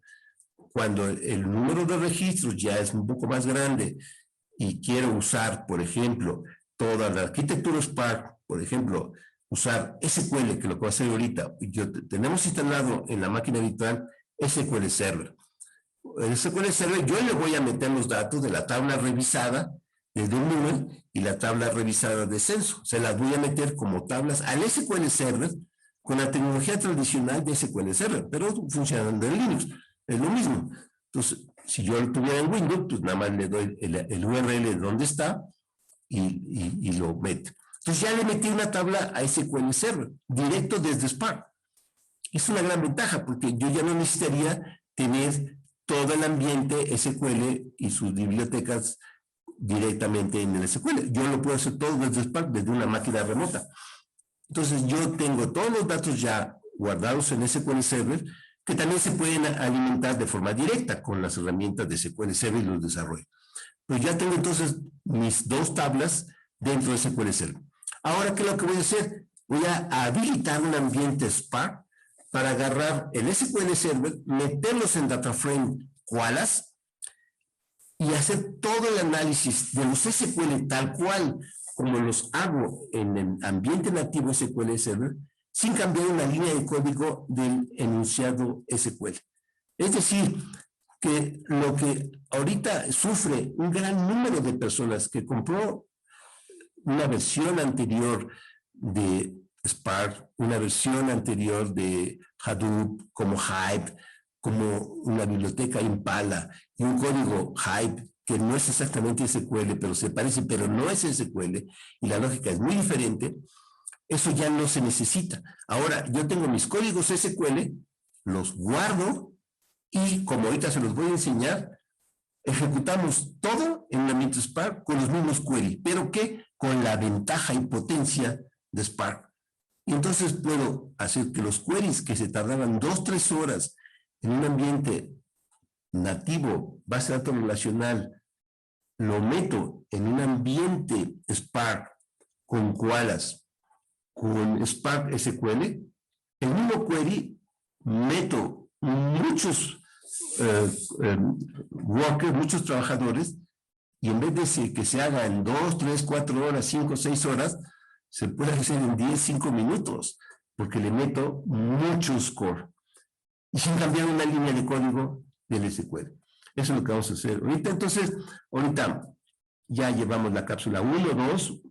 Yo pretendo ahorita que ustedes se lleven un primer ejemplo, y por eso me interesa tanto que tengan bien instalada su máquina virtual, para que en su máquina virtual hagan lo mismo que yo estoy haciendo, puedan cambiar datos, meterle sus datos de su empresa, etcétera, sin problema.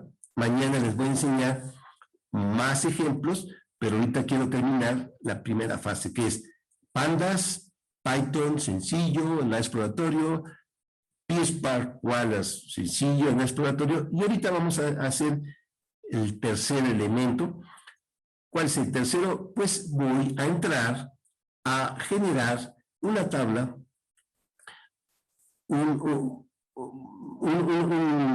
voy a recorrer mucho más rápidamente, perdón, un ejemplo mucho más sencillo, que está en la nube, que se lo copiamos a Databricks y en su cápsula está la liga donde está todo. Es un ejemplo muy sencillo de un recorrido de muchas funcionalidades de Koalas, pero ellos lo usan en el ambiente Databricks, que ahí ya todo está instalado. Ya tienen instalado Spark, ya tienen instalado el ambiente Jupyter, aunque no dicen que es Jupyter, pero es un Jupyter adaptado. Ya automáticamente generan el Parquet, no se necesita, ahorita lo vamos a enseñar cómo se genera un Parquet. Entonces, todo eso ya viene por omisión en un ambiente de Databricks. Pero si ustedes lo quieren hacer en local para empezar a aprender, tienen que usar, como nosotros, una máquina virtual, donde tienen que arrancar Spark, donde tienen que arrancar Jupyter, donde tienen que generar ustedes directamente el Sparket. Pero eso lo hacen de manera automatizada la gente de Databricks, pero solamente en su nube. Bueno, entonces, este ejemplo también es igual, lo corrí hace rato, igual tiene la misma lógica y es un ejemplo que se puede ver de la forma original aquí, y lo voy a abrir ahí. Eso está hecho en la nube de Databricks, ahorita que entre, ¿ya? Yo lo único que hice es, agarré los datos, agarré la lógica y lo hice de cero, lo hice en la arquitectura de la máquina virtual. Cuando ustedes lo ven en la plataforma de Qualys, de Databricks, lo hacen con un ambiente ya configurado y ya, esta es la versión del cuaderno, ven ustedes es igual, leen su esquema, importan las bibliotecas, hacen lo mismo. Pero esto que estoy mostrando ahorita es el cuaderno en el ambiente Databricks, que es Jupyter, pero sin decirlo. Tienen otras estructuras, tienen algunas funciones más evolucionadas, porque obviamente es su producto de venta, ¿no? El filtering, el value counts, el group by, todo, de los datos abiertos de un banco de Portugal, que aquí dicen cómo se bajan, aquí están, y que están disponibles en los repositorios. Ya aquí está cómo se baja, wget esto, ¿sí? Hasta aquí, se baja y ya. Entonces nosotros ya lo bajamos, ya hicimos todo. Entonces, esta cápsula tarda muy poquito, la voy a ejecutar toda completamente. Aquí está la hora que lo arranqué. Esto se arrancó a las 13 a la 1 de la tarde, ¿sí? Y no tarda casi nada, ¿no? Entonces, a la tarde, ¿cuánto tiempo tarda? 2 minutos. 2 minutos. Lo vamos a ejecutar todo porque tarda 2 minutos, ¿sí? Lo voy a hacer todo, lo voy a limpiar, ¿sí? Va a limpiar y ahorita, cuando ya limpié todo, aquí está de dónde se bajan los datos, cómo se bajan, y saca esto, están los metadatos de la estructura, y este es un ejemplo muy sencillo y muy interesante, que es un sistema de clasificación para ver si la persona va o no comprar. Es un sistema de predicción si va o no seguir con un crédito del banco, ¿sí? Aquí está si la variable que vamos a tratar de predecir con 16 variables anteriores, sí o no el cliente siguió con un crédito en base a una estructura. Esto se puede hacer con un árbol sencillo. En otro taller vamos a enseñar cómo se hace esto, sistemas de clasificación, sí o no es buen pagador, un sistema de score crediticio, etcétera, etcétera. Se hace de forma muy sencilla, con árboles de decisión, con bosques aleatorios, y con el que ahora promovemos 100%, que es XGBoost, con una super herramienta que se llama TOTP, como les mostré. Bueno, entonces, esto lo voy a correr otra vez. Mañana a lo mejor les puedo enseñar un poco una aplicación ya hecha, pero para poder llegar a la aplicación tenemos que saber hacer el exploratorio, limpiar los datos. Ya es lo que estamos tratando de hacer ahorita. Entonces, este ejemplo es muy sencillo y está 100% hecho en Qualys. Entonces, igual, se ponen las bibliotecas básicas, como siempre, la fecha, el sistema operativo, etcétera, etcétera, etcétera. ¿Qué versión de Java tenemos? ¿Qué versión de Jupyter? ¿Qué versión de Python, la 3.9? ¿Qué versión de Spark, la 3.1.2, la última? Prendemos el servidor, aquí ya se prendió, después ya tenemos la conexión. Ya no platiqué que como Spark es un ambiente que también se puede monitorear por web. Si yo abro la ventana en el 8080, voy a poder ver los procesos que estoy haciendo. Después ya abro mi sesión Spark, aquí, ya tengo un ambiente Spark. Ya entonces que lo tengo, voy igual a leer la tabla. Aquí ya en esta línea que sigue, voy a leer la tabla. Aquí ya está. Igual, leo la tabla en su formato original, con una herramienta Python. Me dice que tiene un tamaño de 4 megas, no es muy grande, ¿sí? Y lo voy a leer con Koalas, aquí está lo mismo, es la misma cápsula, es lo mismo. Leo la tabla, ya la leí, ahí está, lo está haciendo, me muestra unos cuantos registros, voy a hacer el exploratorio, y aquí está si edad, el trabajo, su situación, si está casado o no, etcétera, etcétera, una serie de datos, ¿no? Que es un sistema predictivo para ver si va o no o tomar el siguiente crédito, ¿no? Es un sistema de clasificación, un sistema supervisado de clasificación, ¿sí? Entonces ya tengo los elementos, voy a generar una nueva columna, ¿sí? Que le voy a poner, nada más para que vean, la misma columna de duración más 100, ¿no? Entonces aquí está la duración en el valor 261 más 100, pues para que vean cómo se hacen cosas muy sencillas con DataFrame Koalas, como si estuviéramos en Pandas. Esto hacerlo en Spark o en otras herramientas es muy complicado, muy complicado. Entonces ya voy a filtrar unos registros, los que en un campo tengan mayor o igual a 300, por ejemplo, y vean ustedes igual que no es sintaxis Pandas, pues muy sencillo, y estamos en Spark. ¿Con cuáles? El value count para hacer mes de frecuencia, etcétera, igual ahí estamos cuánto tenemos, el group by, ¿sí? Vamos a renombrar columnas y hacer operaciones, por ejemplo, sobre una columna haciendo que me diga el valor máximo de los que tienen, y después voy a tener la posibilidad de hacer, por ejemplo, un valor en porcentaje, como que está aquí, sumar el data frame y sacar el porcentaje de las edades, después sacar digamos el dinero que tienen, máximo que tienen, ¿sí? Y entonces después voy a generar dos data frame, uno con el dinero y otro con la edad, y voy a hacer un nuevo data frame donde voy a unir con esta llave, con un outer join, ¿sí? Un inner join, ¿sí? Estas dos tablas en base a un campo que es común, y aquí está entonces, y después ya genero el parquet, que ahorita vamos a generar un parquet, que si un parquet es una estructura columnar que, dadas las columnas, agarra las columnas, hace una segmentación por columna, y en cada columna hace un zip.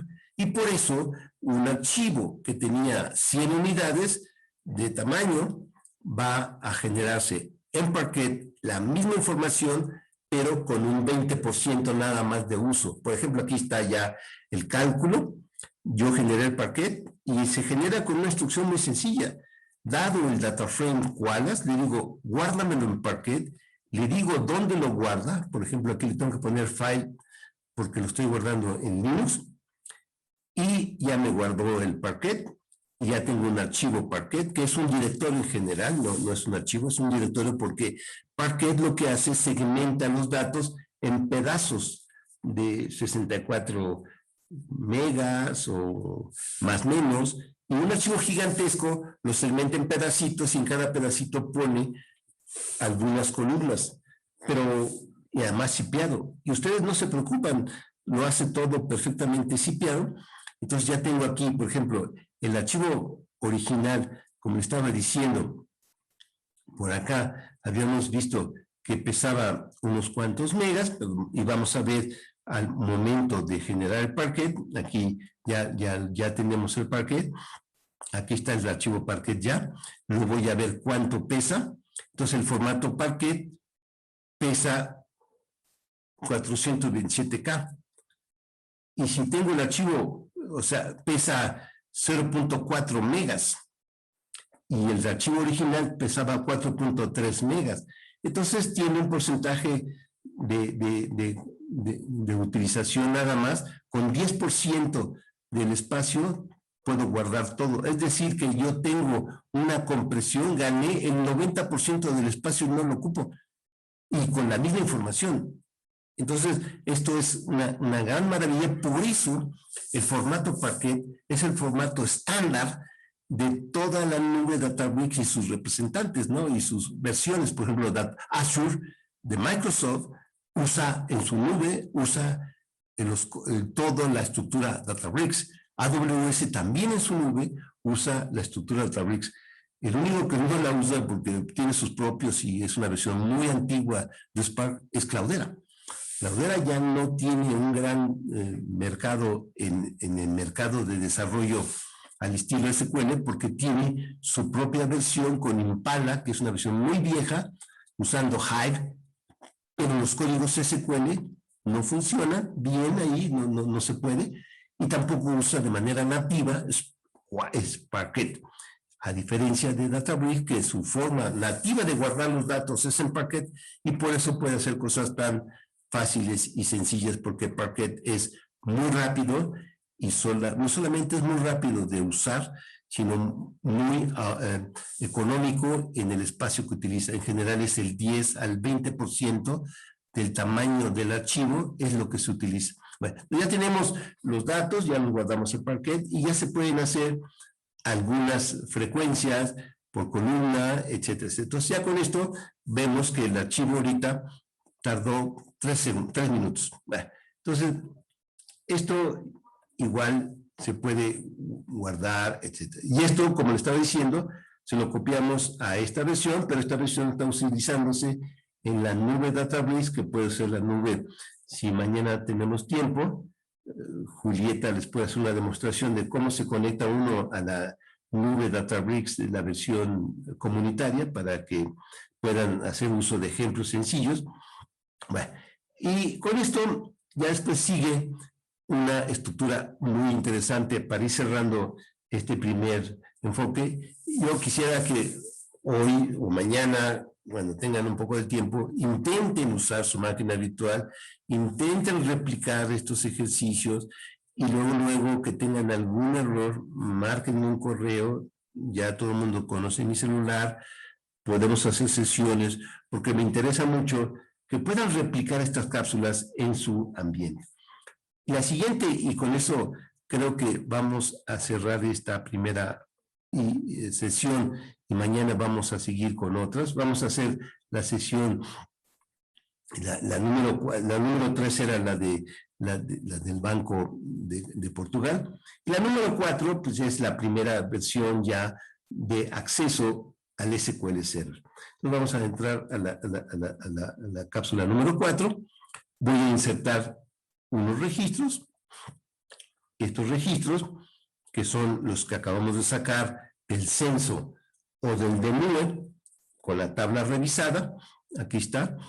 Entonces yo voy a leer, ahorita se los voy a, igual, otra vez como de costumbre, ya lo ejecuté yo hace ratito, en la mañana a la 1:50, y generó un poquito más de tiempo. ¿Por qué? Porque la fui ejecutando una por una.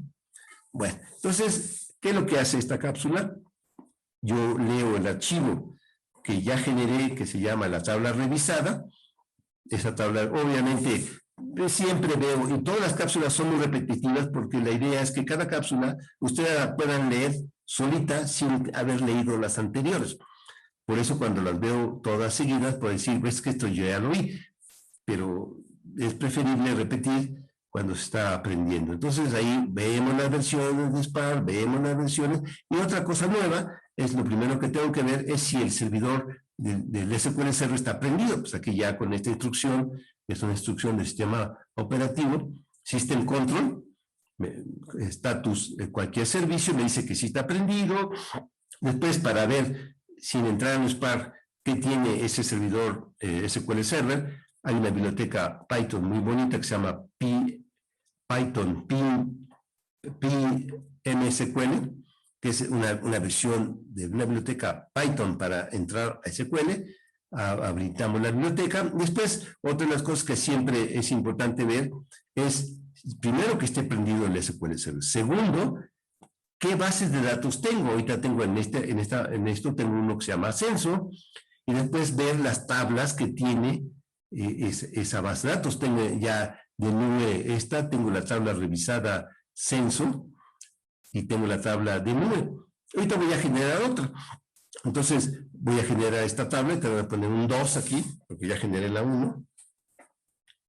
Entonces, como ya había generado la 1, entonces aquí me va a decir, ya arranco Spark, arranco mi servidor, veo las tablas revisadas que tengo, para ver cuáles subo, veo el archivo que voy a subir, por ejemplo, tiene 67 megas. ¿Y por qué tarda 10 minutos? Porque estoy subiendo SQL Server, y el que se tarda es SQL Server en subir 67 megas. Entonces leo el archivo con Koalas. Aquí está la lectura con Koalas. Después veo que tiene el archivo. Hago un pequeño análisis exploratorio muy sencillo. ¿Cuántas columnas? ¿Cuántos renglones? 232, porque este es el censo, con las 2 columnas que le puse de más. Después veo el tamaño de los archivos, cuántas columnas tengo, y para generar el data frame Parquet, el data frame de Spark, convierto mi data frame Koalas a un data frame Spark. Ya tengo el data frame Spark, veo un archivo, un registro ahí. Después ya le doy la cadena de conexión al SQL Server. Aquí está la cadena de conexión. Aquí la que van a poner ustedes, por ejemplo, si tienen una máquina en una dirección IP, se la ponen, si usan otro puerto, etcétera. Después, ya teniendo la cadena de conexión, con esta línea que está aquí, meto los datos. Es tan sencillo como eso. Como que ya tenía el data frame Spark, aquí ya lo había generado en la línea 39, generé el data frame Spark a partir del data frame Koalas, y con el data frame Spark, con una conexión tan sencilla como lo que está en la línea 44, sube la tabla. Ya la subí. Como ya la subí, ahora vuelvo a ver el archivo, y ya me muestra que tiene la tabla revisada que acabo de subir. Y después, con la herramienta propia de Python para SQL Server, le digo cuántas líneas tiene, y perfecto. Entonces ya subí mi data frame al SQL Server, y ahora voy a convertir ese archivo que acabo de leer, y lo voy a generar como Parquet, y ya genero mi Parquet, y ahora ustedes van a ver que el archivo que tenía bastantes megas, ahora se va a poner mucho más pequeño, y el archivo tenía 67 megas en original, y al convertirlo a Parquet generó más o menos 11, y el cálculo exacto es, usé solo el 18% del espacio con todos los datos, y tengo un ahorro del 82%. Entonces, vean ustedes también la versión importante de esto. Entonces, para cerrar, esto es un ejemplo muy sencillo de cómo subo. Igual hicimos para el otro ejemplo que también está en su plataforma. La versión 6 es subir también la versión, subir la inserción del DNU, y también subir la sección del censo, del DNU. Y la siguiente, ya con esto mañana la vamos a ver con calma, es, ya tengo mis datos guardados en el SQL Server, ya los tengo. Ahora, la siguiente es, voy a ir a leer datos que estaban guardados en el SQL Server, los voy a sacar, voy a guardar y voy a generar un data frame Koalas, y con ese data frame Koalas, después esto lo vamos a ver mañana con más calma, con un data frame Koalas, ¿qué voy a hacer? Los SQL tal cual como ustedes los ven, y nada más les voy a enseñar la conexión muy sencilla de Spark con el data frame. Arranco mis servidores, etcétera, y la única cosa que voy a hacer interesante es esta, nada más la línea 30, vean ustedes qué sencillo. Le digo, la tabla que tengo que leer en el SQL, le digo la conexión SQL, que es esta, es la cadena de conexión a su base, el puerto, bueno, la dirección, el puerto, el nombre de la base, el usuario y el password, y después le digo la tabla, y con esta instrucción 30, yo ya generé de todos los datos que estaban en el SQL Server, un data frame Wallace. Y teniendo el data frame Wallace ya puedo hacer todo lo que hemos hecho, pero lo más interesante es que yo puedo generar, por ejemplo, y ya es un ejemplo y con eso ya cerramos, vean ustedes en la línea 35, tengo el query exactamente con la sintaxis de un SQL cualquiera.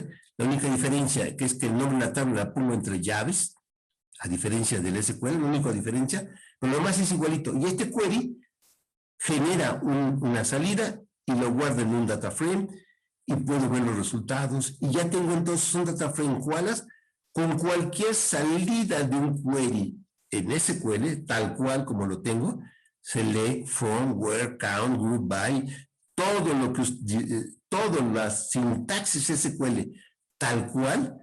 Y aquí ya hice el ejemplo que lo vamos a ver mañana. Sácame las tiendas OXXO, dame etcétera, etcétera, etcétera, etcétera. Y guardo el Excel, etcétera, etcétera. Entonces, con esto vamos a cerrar esta sesión. Como ustedes lo ven, esta sesión, bueno, como la estoy ejecutando una por una, tardó 10 minutos. Ustedes lo pueden hacer, tarda 10 minutos porque estamos haciendo una por una para poder hacerlo más pausado. Entonces, con esto cerramos esta. Mañana, ¿qué vamos a hacer?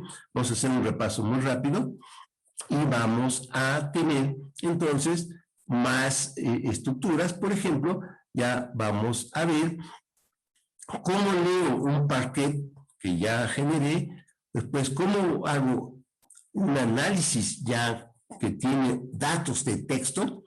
¿Para qué? Para después meterle un análisis, pero ya de textos usando una herramienta maravillosa que me apasiona a mí, el Natural Language Processing, con Spatie, que es hacer análisis de texto en una base de datos de texto de quejas reales, de la Conducef tipo Estados Unidos, donde el archivo es bastante grande, y ese archivo tiene una estructura como cualquier otra para hacer un análisis de si hablan bien o mal de esta institución de crédito, que ahí están todas las instituciones de crédito de Estados Unidos, para las quejas que los usuarios, como el estilo Conducef en México, hacen de las tarjetas de crédito que tienen estos proveedores.